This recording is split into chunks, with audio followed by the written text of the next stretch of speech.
හයි මොමන්ට්ස් බයි ටෙෂ් මගේ channel එකෙන් අද ඉඳලා වීඩියෝස් 3ක වීඩියෝ සීරීස් එකක් ඔයාලට අරගෙන එනවා බලාපොරොත්තු වෙනවා. මේකෙදි වෙන්නේ ඔයාලට වැදගත් වෙයි කියලා හිතන මොනවා හරි පොඩි ටොපික් එකක් ගැන මම දන්න දේවල් ඔයාලත් එක්ක ෂෙයා කරගන්නවා. So welcome to 1 minute by Tesh video series. අද මම කතා කරන්න හිතුවේ Pinterest app එක ගැන.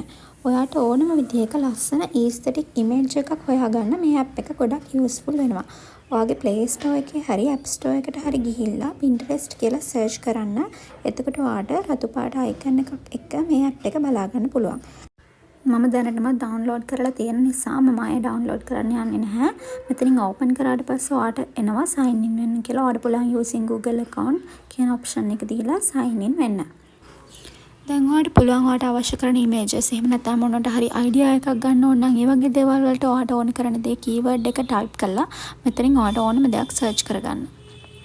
ඒ වගේම තමයි ඔයාගේ phone එකට ලස්සන wallpaper එකක් දාගන්න ඕන නම් ඒ දේවලුත් මේ app එකෙන් ලේසියෙන්ම ලබා ගන්න පුළුවන්.